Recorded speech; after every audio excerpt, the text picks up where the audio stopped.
வணக்கம். இன்றைய இந்த சந்திப்பை மிக முக்கியமாக எங்களுடைய கட்சி சார்ந்த விடயமாக வெளிப்படுத்துவதற்கு அல்லது தெளிவுபடுத்துவதற்கு அல்லது மக்களுக்கான தகவல்களை வழங்குவதற்காக சந்திக்கிறேன். முக்கியமாக 2 நாட்களுக்கு முன்பாக சில ஊடகங்களிலே தமிழரசு கட்சி ஒரு புதிய தமிழரசு கட்சி உருவாக்கம் என்றும் அந்த இதில் பெரிய கல்விமான்கள், இந்தியாவில் இருக்கிற தமிழ் தேசிய தீவிரவாதிகள், புலம்பெயர் தமிழர்கள் எல்லோரும் இணைந்து ஒரு புதிய தமிழரசு கட்சியை உருவாக்குவதற்காகவும் அதில் முக்கியமாக தமிழரசு கட்சியினுடைய 8 பாராளுமன்ற உறுப்பினர்களிலே 2 தவிர 6 பேரும் அதுக்கு ஆதரவு என்ற வகையிலேயும் அந்த கட்சியை பிளவுபடுத்துகிற வகையில் இந்த செய்தி வெளியிடப்பட்டிருக்கிறது. நான் இப்பொழுது அந்த 6 எங்களுடைய கட்சியினுடைய அவருக்கு சொல்லப்பட்ட 6 பாராளுமன்ற உறுப்பினர்களிலே சிலரை நேரடியாக தொடர்பு கொண்டு பேசியிருக்கிறேன். அவர்கள் எவர்களுக்குமே இந்த சிந்தனையோ எண்ணமோ கிடையாது. அப்போ இது ஒரு திட்டமிட்டு இலங்கை தமிழ் மக்களில் இருக்கக்கூடிய ஒரே ஒரு பாரம்பரிய கட்சி, பிழைகள் இருந்தாலும் கூட தேசியத்தை வரித்து கொண்ட ஒரு கட்சியை எப்படியாவது உடைத்திட வேண்டும் என்ற ஒரு எண்ணப்பாட்டோடு செய்யப்பட்ட புனியப்பட்ட ஒரு தரமான ஒரு செய்தி சில ஊடகங்கள், அச்சிட ஊடகங்களோ அல்லது வெப்சைட் என்று சொல்லுகிற இணையதளங்களோ வெளியிடுகின்றன. அவை இது மிகப்பெரிய அபாண்டமான ஒரு செய்தி. பாராளுமன்ற உறுப்பினர்களோடு நான் பேசியிருக்கிறேன். முக்கியமாக எல்லோரும் சொல்லியிருக்காங்க அப்படியான எண்ணங்கள் கிடையாது. இன்னும் ஒன்றை நான் இங்கே வலியுறுத்த விரும்புகிறேன். தமிழரசு கட்சியை பொறுத்த வரையில் அதனுடைய 75 வருட வரலாற்றில் இந்த சோரம் போகாத ஒரு பாராளுமன்ற உறுப்பினர்களை கொண்ட ஒரு கட்சி, ஊழலில் ஈடுபடாத ஒரு கட்சி. ஊழலில் ஈடுபட்டவர்கள் யார் யார் எல்லாமே எங்களுக்கும் தெரியும். ஆனால் எங்களுடைய பாராளுமன்ற உறுப்பினர்கள் அவ்வாறு சோரம் போனது கிடையாது. சில நேரம் 2 பேர் கட்சி மாறி இருப்பார்கள், அது 1-2 பேர் தான். ஆனால் முழுமையாக கட்சிக்கு விசுவாசமாக சோரம் போகாத இப்பொழுதும் இருக்கிற 8 உறுப்பினர்களும் அவ்வாறானவர்கள் தான். ஆக அவர்கள் பிரிந்து போய் இன்னொரு கட்சி உருவாக்குவார்கள். அதுக்கும் தமிழரசு, ஜனநாயக தமிழரசு அண்டு வந்து இப்போ புதிய தமிழரசு அண்டு எல்லாத்துக்குமே தமிழரசு அண்டதும் தேவைப்படுது. இவர்களுக்கெல்லாம் தமிழரசு கட்சியை உடைக்கிறவர்களுக்கு தமிழரசு என்ற சொல்லும் தேவைப்படுகிறது, தேசியம் என்று சொல்கிற மாதிரி. ஆனபடியால் இது எங்களோட கட்சியை பாதிக்கிறதுன்றதுக்கு மேலால் தமிழ் மக்களுக்கு இருக்கிற ஒரே ஒரு பலமான வரலாற்று ரீதியான கட்சியை உடைக்கும் முயற்சி அது நிறைவேறாது. இந்த முயற்சியானவர்கள் நீங்கள் எல்லாரும் தெற்கத்திய நிகழ்ச்சி தான் செயல்படுகிறார்கள். உங்களுக்கு தெரியுமோ தெரியாதோ தெரியாது. தீவிரவாதம் பேசுகிறவர்களை உடைப்பதென்றால் அதிதீவிர தேசியவாதம் பேசுவது தான் சரியான அரசியல் அணுகுமுறை. அவ்வாறு தான் அவர்கள் செய்கிறார்கள் என்பதை நான் சொல்லி வைக்க விரும்புகிறேன். இதில் மேலாக என்னை பற்றியும் அதில் ஒரு மிக முக்கியமான ஒரு தகவல் நெடுகவே இவங்கள் சொல்கிறாங்க. நான் துரியப்பான்ற வலதுகரம் இடதுகரம் என்று சொல்லி இருந்ததுன்னு நான் 68 இருந்து 72 போய் 72 இருந்து துரியப்பா 75ஆம் ஆண்டு இறக்கும் வரையில் நான் மாநகர சபையில் கணக்காளராக தான் இருந்தேன். துரியப்பா செத்த பிறகு ஆணையாளராக வந்தேன். என்னுடைய வரலாற்றில் விடுதலை புலிகள் காலம் 82 நான் சொல்ல முடியும். 82 நான் சுடப்பட்டேன். நான் என்ன சுட்டவரை ஒரு கிழமைக்குள்ளே தண்டனை வழங்கினது எல்லாருக்கும் தெரியும். ஊடகங்களை பார்த்தா தெரியும், யார் செய்தன்னு தெரியும். என்னை சுட்ட ஒப்புழைத்தவனை யார் தண்டனை வழங்கினதுன்றது எல்லாருக்கும் தெரியும். ஒரு கிழமைக்குள்ளே 88 போனவரும் அப்படித்தான் அவர் தண்டனை வழங்கினார். 87 இடைக்கால நிர்வாகம் சிவஞானந்தான். 91 பாராளுமன்ற ஈரோஸ் பாராளுமன்ற சிவஞானந்தான். பிரேமதாசாவோட கைக்க சொன்னாலும் சிவஞானந்தான். 2004 சுனாமி இணைப்பாளர் சிவஞானம் தான். 2004 பாராளுமன்ற தேர்தலிலே எனக்கு அதில் தொடர்பில்லாவிட்டாலும் திரு விநாயகமூர்த்தி அவர்களை வவுனியாவுக்கு வான்வால் போட்டியிட வைத்து யாழ்ப்பாண தொகுதியில் எனக்கு வாய்ப்பளித்ததும் இந்த விடுதலை புலிகள் தான். அந்த 2005ஆம் ஆண்டு என்னுடைய 66வது வயதில் 60க்கு மேலே செய்ய முடியும் 66 வயதில் மாநகர சபைக்கு மீள நியமனம் செய்வித்ததும் இந்த இயக்கம்தான். இந்த விடுதலை புலிகள் தலைவருக்கு இத்தனையும் செய்த தலைவருக்கு நான் துரையப்பாவை சுட்ட தலைவருக்கு சிவஞானம் துரையப்பான்ற விலக்கை இடக்கை என்று தெரியாமல் இருந்தேன்னு இந்த மேதாவிகள் சொல்ல வர்றாருல்ல. இதெல்லாம் என்ன அடுக்குமுறையில் ஏன்னா புதிய இளைய சந்ததி விளங்கிக் கொள்ளும், ஏற்றுக்கொள்ளும், இதை விழுங்கிக் கொள்ளும், தாங்கள் சொல்கிறதெல்லாம் கேட்டுக்கொள்வார்னு நினைப்பாக ஒரு கட்சியின் பொறுப்பாக இருக்கிறேன் நான் இப்போ. அப்போ இதெல்லாம் வேணுமென்று சிங்கள தேசிய நிகழ்ச்சி நிரலாக செய்கிறார்கள் என்பது என்னுடைய அது அனுபடியால் இப்படியா. மற்றது நானோ சுதந்திரனோ பதில் தலைவர் பதில் செயலாளராக இருப்பது ஏதோ புதுசாக ஒன்றும் செய்யலை. இது ஜாப்பு, கட்சியினுடைய ஜாப்பின் அடிப்படையில். அந்த ஜாப்பு தந்த செல்வா காலத்தில் 62ஆம் ஆண்டில் இருந்து அமலில் இருக்கிற ஜாப்பின் அடிப்படையில், வார்த்தைக்கு வார்த்தை ஜாப்பின் அடிப்படையில் தான் நான் பதில் தலைவராகவும் சுதந்திரன் பதில் செயலராகவும் இருக்கிறோம். இதில் நம்ம ஏதாவது குளறுபடி செய்தோ புதுசாக திருத்தி அமைச்சோ நாங்கள் 2 பேரும் அந்த பதவிக்கு வர இல்லை. அப்போ இதெல்லாமே ஒரு விஷமத்தனமான செயல்பாடு, மக்களுக்கு எங்களை பற்றி ஒரு பிழையான ஒரு ஒரு காவிய எண்ணத்தை பிரதிபலிக்கக்கூடியதாக செய்கிற வம்புத்தனமான எழுத்துக்களும் பிரசாரங்களும். அதனுடைய இதை மக்கள் புரிந்து கொள்ள வேணும். அதுவும் இந்த தேர்தல் காலத்தில் இந்த வேறு வேற்று தலைமை உள்ள கட்சிகளுக்கு வேலை செய்வதும் அவர்கள் வெல்ல வேண்டும் என்று நினைப்பவர்களும் இந்த வேலையை செய்யலாம். அல்லது எங்களுடைய எங்களை தமிழரசு கட்சியை மட்டுமே விமர்சிக்கிறார்கள்.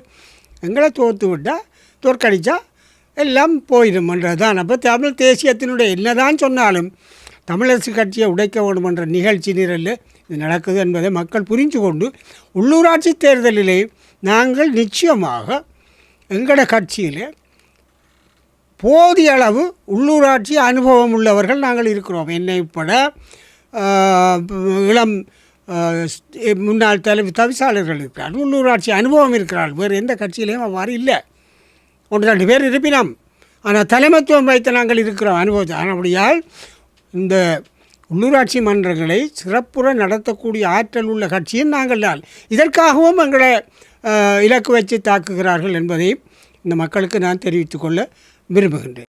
தொடர் விமர்சனங்கள் குழப்பங்களால் தமிழரசு கட்சி இந்த மக்கள் மத்தியில் கொஞ்சம் செல்வாக்கு இழந்து கொஞ்சம் மக்கள் மனநிலை ஓட்டங்களும் கொஞ்சம் குறைஞ்சிருக்குது. அப்போ இந்த உள்ளூராட்சி தேர்தலில் நீங்கள் மீண்டெலும்பி எல்லாத்துக்கும் இந்த முறை இதெல்லாம் உங்களோட செயற்பாடுகள் எப்படி இருக்கு? இல்லை எப்படி கைப்பற்றுவீங்கள் நிலப்பாடுகள்? உண்மையாக நாங்கள் மீண்டெழுவதற்கு இப்படியான கெட்ட எண்ணம் கொண்ட விடயங்களை பாதிக்கும் என்பதால் தான் நான் உடனடியாகவே இந்த மக்களுக்குத்தான் இந்த செய்தி, எங்களுடைய மக்கள் இதை புரிஞ்சு கொள்ளணுன்றது. ஆனால் நான் நம்புகிறேன். உங்களுக்கு தெரியும், நான் பல விஷயங்களில் தலைமையிலிருந்து ஒரு மாற்றான சிந்தனையில் சாதகமான பொறுப்பான சில அணுகுமுறைகளை நான் பின்பற்றேன். மக்கள் அதை புரிந்து கொள்வார்கள் என்று நம்புகிறேன். தமிழரசு கட்சி அநேகமாக எல்லா உள்ளூராட்சி மன்றங்களையும் நிர்வாகத்தை பொறுப்பேற்கக்கூடிய சூழல் உருவாகும். சில சமயங்களிலே நாங்கள் சில இடங்களிலே பெரும்பான்மை பெறாவிட்டால் ஏனைய தமிழ் தேசிய உணர்வு உள்ள கட்சிகள் என்று இருக்கக்கூடியவர்களோடு பேசி ஒரு இணக்கப்பாட்டுக்கு வந்து எங்களுடைய மண், எங்களுடைய உள்ளூராட்சி, எங்களுடைய உள்ளூர் மக்களுடைய நிர்வாகத்துக்கு தலைமைக்கு உள்ளூர் தலைமை தமிழ் தலைமையில் கட்சிக்கு நிர்வாகத்தை பொறுப்பேற்கிற சூழலை நாங்கள் உருவாக்குவோம். தமிழரசு கட்சி அவ்வாறு செய்யும். அதுக்கான நம்பிக்கை எனக்கு இருக்கிறது.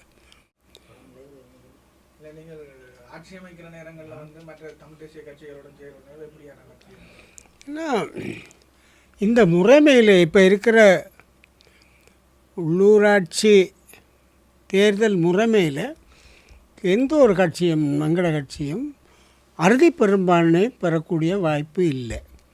அதனால தான் நாங்கள் போட்டியிடுற பொழுது தமிழ் தேசியத்தை வரித்து கொண்ட கட்சிகளும் போட்டியிடலாம்.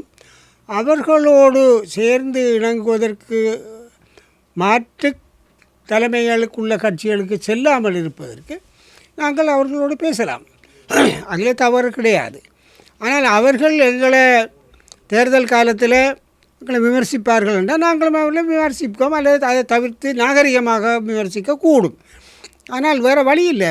இது எங்களை தமிழ் தேசியத்தினுடைய அதை பாதுகாக்கிற என்றால் அவர்களோடு ஒரு இணைந்த அது இந்த முறைமையின்படி அவர்களும் போட்டியிட்டால் அவர்கள் வென்றால் அவர்களோடு பேசலாம். அதில் எந்த தவறும் கிடையாது.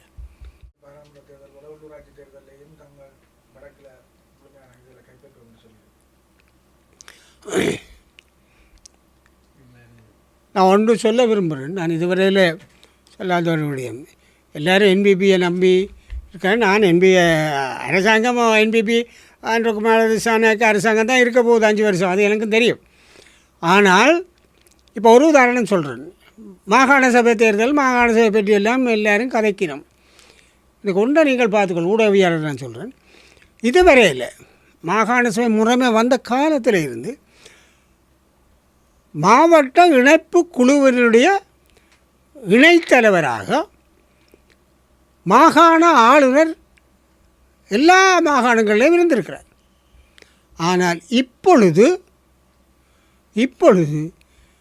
எல்லா மாகாணங்களிலும் ஆளுநர்கள் இணைத்தலைவர்களாக நியமிக்கப்படவில்லை. அப்போ எந்த அளவுக்கு இந்த அரசாங்கம் மாகாண சபை முறைமையை வரித்து கொள்கிறது அல்லது விரும்புகிறது அல்லது அமல் செய்ய விரும்புகிறது இதில் தெரியும். ஏன்னா அவர்கள் நியமித்த ஆளுநரையே இணைத்தலைவராக நியமிக்கவில்லை. தாங்கள் நியமித்த அரசியல்வாதியான தலைவரோடு நிறுத்தி கொண்டார்கள். இதை மக்கள் இன்னும் ஒருவரும் கவனிக்கலை. ஏன் ஆளுநரையே நியமித்ததென்றால் அந்த அரசாங்கம் இந்த மாகாண நிர்வாகத்தையும் மத்திய நிர்வாகத்தையும் ஒருங்கிணைப்பதற்கான தளமாக மாவட்ட இணைப்புக்குழு இருந்தது.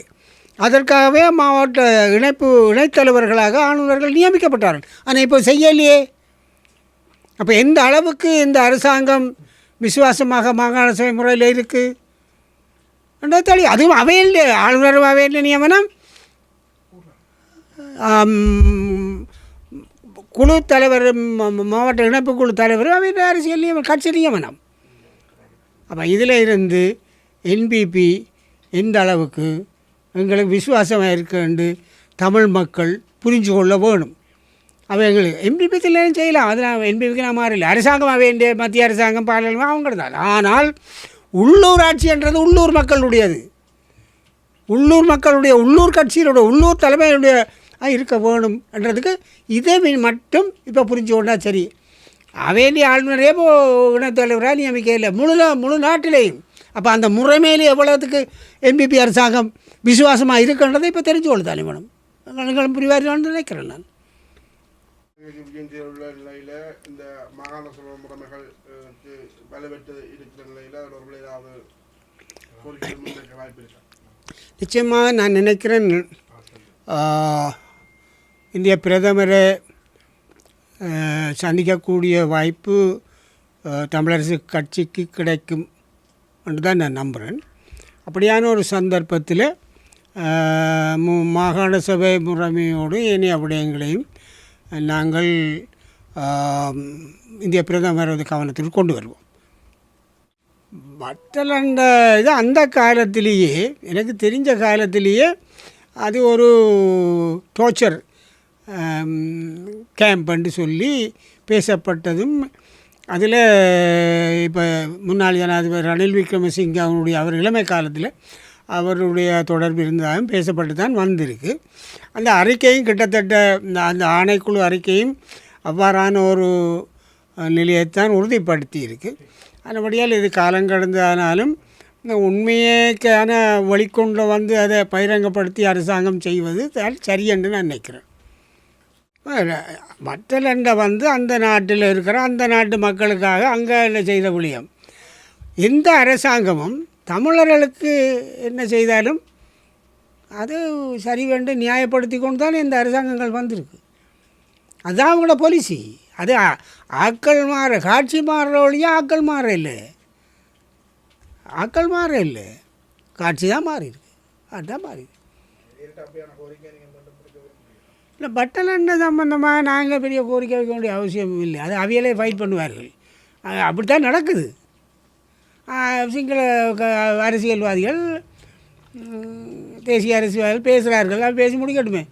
நாங்கள் அதில் எங்களுக்கு நாங்கள் பெரிய வில்லங்கமே இல்லை. எங்களே அவரும் சேர்ந்து எல்லாரும் சேர்ந்து எங்களை அப்படி எத்தனை பட்டலம் இந்த மண்ணில் நடந்திருக்கு. ஒரு பட்டலம் தான் அவை பேசிக்கணும். இங்கே எத்தனாயிரம் பட்டலம் தான் இங்கே கொடுமை செய்யப்பட்டிருக்கு, கொடூரமாக காயப்பட்டிருக்கு, கொடுமை செய்திருக்கிறார்கள். அந்தபடியாக இல்லை. அது எல்லாத்துக்கும் விசாரணை நடக்க போதும் இல்லை. இதுக்கு தான் ஆணைக்குழு நியமிச்சவை, அவையே பார்த்து கொள்ளட்டும். நாங்களே அதை பற்றி பெருசாக பேசுவேன். நாங்கள் ஒன்றே சொல்லலாம், நடவடிக்கைகள் வந்து இப்படியெல்லாம் எங்களுக்கு செய்த அநியாயத்துக்கு நீங்களே விசாரிக்க முடியாதுன்றது ஒரு கேள்வி எழுப்பலாம். அது செய்வோம்.